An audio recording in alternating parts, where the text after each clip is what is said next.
Raja Ali Haji, Pahlawan Lewat Kalam, oleh Alimuddin Hasan Pallawa. Di dalam Bustan Al-Katibin dikatakan bahwa segala pekerjaan pedang itu boleh dibuat dengan kalam. Adapun pekerjaan kalam itu tiada boleh dibuat dengan pedang.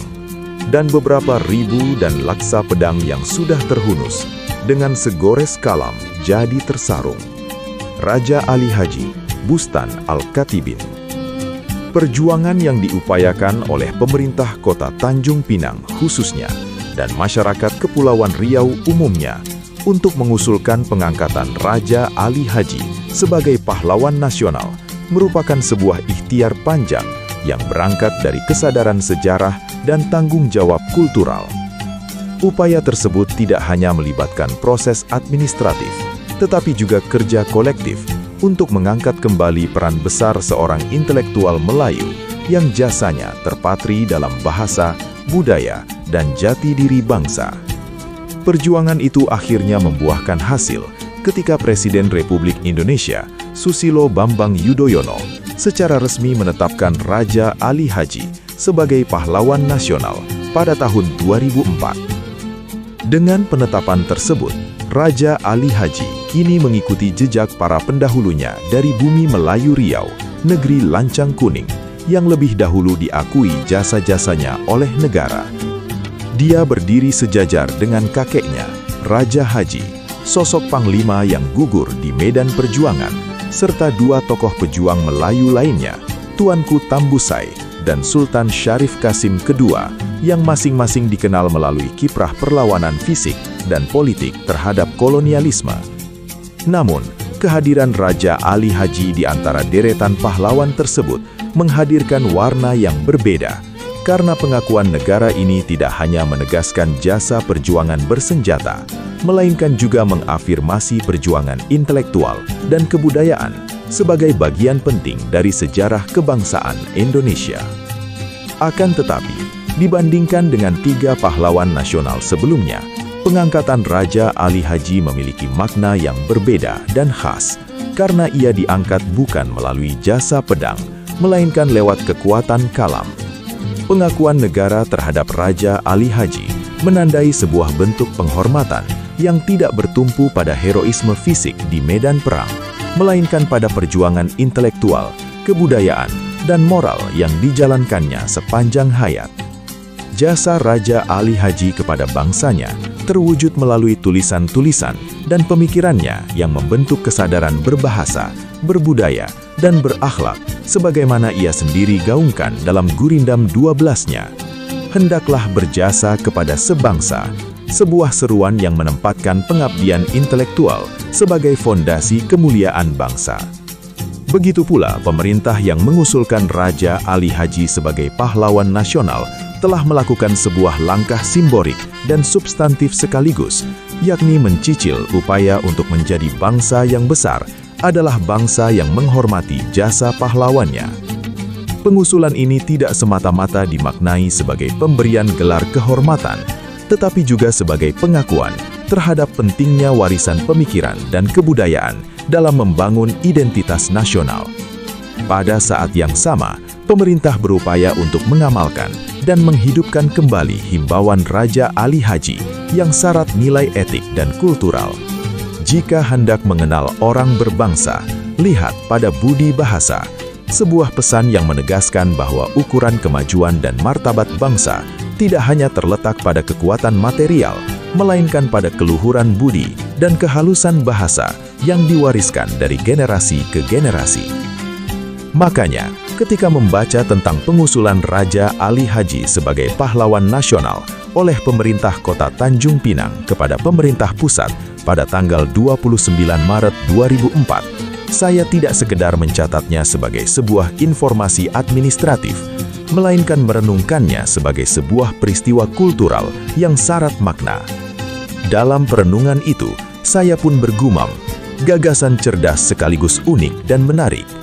Cerdas, karena pengusulan tersebut menunjukkan keberanian berpikir melampaui pola lama dalam memaknai kepahlawanan, dan unik dan menarik karena ia menghadirkan sudut pandang baru yang jarang disentuh, yakni menjadikan jasa intelektual dan kebudayaan sebagai dasar utama pengakuan negara terhadap seorang pahlawan bangsa.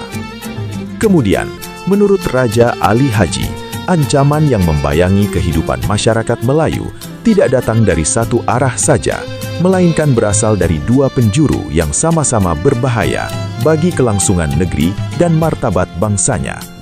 Pertama, ancaman dari dalam yang bersumber dari perselisihan di kalangan orang-orang Melayu sendiri, baik karena perebutan kepentingan, kekuasaan, maupun karena lemahnya pengendalian hawa nafsu. Perselisihan internal semacam ini, menurut Raja Ali Haji, berpotensi menimbulkan perang saudara yang tidak hanya menunjukkan tatanan sosial, tetapi juga meruntuhkan sendi-sendi moral dan persatuan masyarakat Melayu. Kedua, ancaman dari luar yang datang melalui agresi Belanda beserta masuknya pengaruh budaya Barat yang tidak selaras dengan ajaran agama dan adat budaya Melayu. Ancaman eksternal ini tidak semata-mata berwujud penaklukan fisik dan politik, melainkan juga hadir dalam bentuk penetrasi nilai-nilai, cara hidup, dan pola pikir yang perlahan menggerus keyakinan keagamaan dan kearifan lokal yang telah lama menjadi panduan hidup masyarakat Melayu. Oleh karena itu, sebagaimana dicatat dalam tradisi Johor Riau 1987, 16-17, Raja Ali Haji memandang bahwa kedua ancaman tersebut, baik dari dalam maupun dari luar, harus dihadapi dengan kewaspadaan, kebijaksanaan, dan kekuatan moral, agar masyarakat Melayu tidak kehilangan jati diri dan arah sejarahnya. Raja Ali Haji meyakini bahwa perhatian yang sungguh-sungguh terhadap tata bahasa merupakan hal yang sangat penting, karena dari sanalah lahir ucapan yang tepat dan ungkapan yang halus dalam kehidupan bermasyarakat. Baginya, ketepatan berbahasa bukan sekedar persoalan teknis atau estetika, melainkan cerminan kedalaman akal dan kematangan budi pekerti manusia. Melalui bahasa yang tertata dengan baik, seseorang tidak hanya mampu menyampaikan maksud secara jelas, tetapi juga menjaga adab, kesantunan, dan keharmonisan hubungan sosial, sehingga bahasa berfungsi sebagai jembatan antara pikiran, perasaan, dan nilai-nilai moral yang hidup dalam masyarakat Melayu. Upaya Raja Ali Haji dan lingkarnya meminjam istilah Al-Azhar beserta generasi-generasi berikutnya dalam memelihara dan membina bahasa Melayu Riau telah melapangkan jalan sejarah yang amat menentukan, yakni terbentuknya bahasa nasional, bahasa Indonesia. Ikhtiar panjang ini tidak berlangsung secara tiba-tiba, melainkan melalui proses intelektual yang tekun dan berkesinambungan, berupa pembinaan bahasa tulis, penertiban tata bahasa, dan pemaknaan bahasa sebagai wahana ilmu, agama, dan kebudayaan. Bahasa Melayu Riau yang dibina dengan kesadaran budaya dan visi kebangsaan secara perlahan tumbuh menjadi alat pemersatu lintas suku dan wilayah di Nusantara. Makna historis dari proses ini ditegaskan dengan sangat jelas dalam pernyataan Muhammad Hatta yang menempatkan bahasa Melayu Riau sebagai fondasi utama lahirnya bahasa Indonesia. Pernyataan tersebut dibacakan sebagai berikut. Pada permulaan abad 20 ini, bahasa Indonesia belum dikenal. Yang dikenal sebagai lingua franca ialah bahasa Melayu Riau. Orang Belanda menyebutnya Riau Meleis. Ada yang menyebutkan berasal dari logat sebuah pulau kecil yang bernama Pulau Penyengat dalam lingkungan Pulau Riau. Kutipan ini menegaskan bahwa sebelum bahasa Indonesia diikrarkan sebagai bahasa kebangsaan, bahasa Melayu Riau yang denyut intelektualnya berpusat di Pulau Penyengat telah lebih dahulu menjalankan fungsi strategis sebagai bahasa pergaulan, bahasa persatuan, dan bahasa peradaban.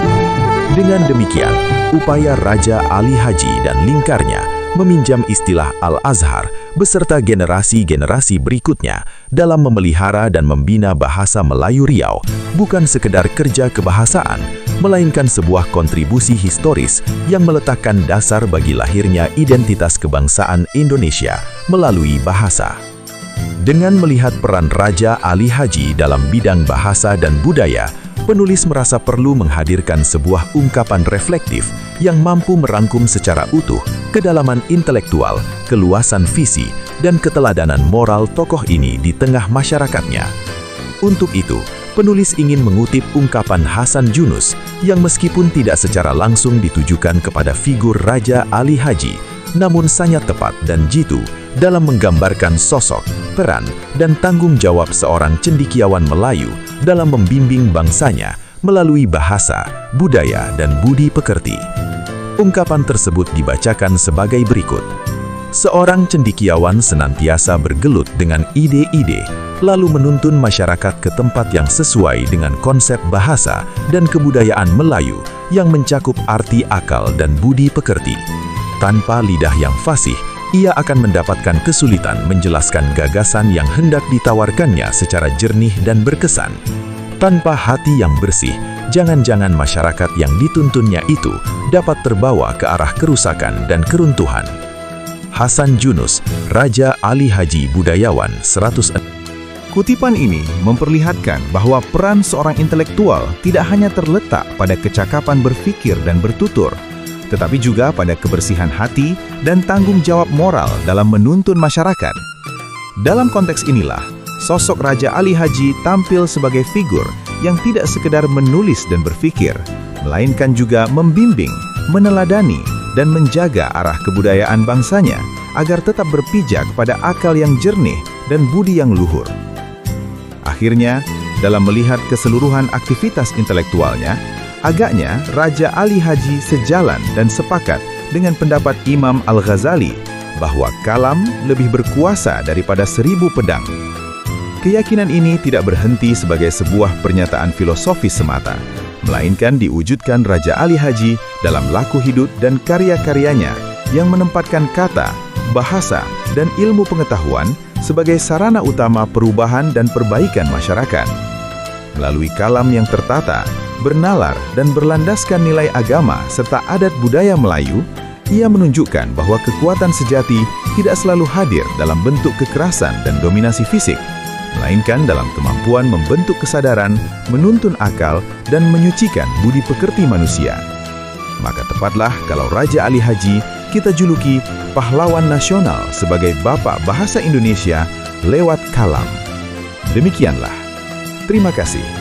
Ma taufiq illa billah. Wallahu a'lam bissawab.